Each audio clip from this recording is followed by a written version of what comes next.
A second Detroit doctor arrested for charges related to female genital mutilation of girls as young as 6 years old. He's the owner of the Michigan clinic where another doctor, you see her on the right, she performed the illegal surgeries. It is a criminal felony for cutting girls as young as 6. That doctor, again, also arrested, faces about 10 years in jail, or prison rather. But in a breathtakingly idiotic and appalling display of criminal political correctness, the New York Times refuses to use the term female genital mutilation, even though even the UN uses it. Covering up the truth of this crime, here's what's going on. The New York Times health editor, Celia Duggar, she's not going to use the term. She says she stopped using it after she made a trip to sub-Saharan Africa in 1996, where people practice this mutilation on little girls. Here's what she argues. She said, quote, this term widened the cultural chasm between the Western world and the people who follow this rite. The paper instead refers to the ritual as genital cutting, softening it, downplaying it. Let's bring in Muslim American physician and medical ethicist, Dr. Jasser joins me now. Dr. Jasser, you have said this is not religion. It's mutilating young girls. That's a crime. Even the UN says it's a crime.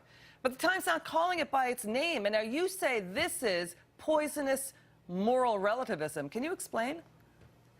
Well, as a Muslim and as somebody who's trying to reform against these ideas, Liz, I recognize that there are interpretations of Islam that say that women should be subjugated with this procedure. But if we ever want to tell them and instruct them to get their hands off the genitalia of 6, 7, 8-year-old girls, we have to have, just as on February 6th, the UN every year has zero tolerance. It's called zero tolerance. So this political correctness, by saying that the terms matter, if they truly are genuinely feminists, they should not matter if it's called cutting, if it's called mutilation, whatever it is. It's about a conspiracy, a network. And we sent a letter to the Muslim community, the Dawoodi Borough community in Detroit, after the first arrest saying, you know what, you all need to come clean with the other doctors, the other families, the parents that brought these kids in. If we really want to give our Muslim communities tough love, Liz, this little relativism where they say, well, let's call it cutting because it really wasn't a clitorectomy that was done. It was just a small little cut. Well,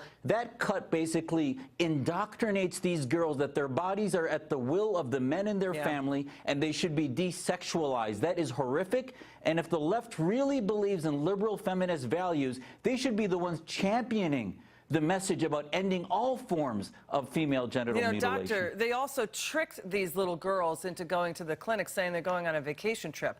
And now even, as you pointed out, even the UN calls it what it is. They say it is mutilation. But, we have the New York Times more worried about hurting people's feelings and about this cultural chasm. They're more worried about that. And that they're more worried about that and not the mutilation of these little girls. I mean, this is believed to be the first case brought in the U.S. Under the federal law, which makes it a crime. But then we have this doctor. It wasn't enough for ABC, CBS to cover it or NBC to cover it. They're not covering the story. Why? Because they are so corrupt in their coverage as far as, well, this is about the minority Muslim community. We need them for elections. We need them for partisan politics. Let's not offend them. Forget the 200 million girls affected by this globally. They will continue to have this regressiveness of the left where when it deals with minority issues, they forget it. But if it's a hate crime against somebody that they think is a right-wing extremist, then they'll express every word they say and go and dissect everything that's done because they think it's about partisan politics. And that's at the end of the day, at the end of the day, Liz, it's really about corruption and lack of a deep hypocrisy when it comes to defending the rights of women. Dr. Jasser, we love having you on. Come back soon. Anytime. Thanks, Liz. The TV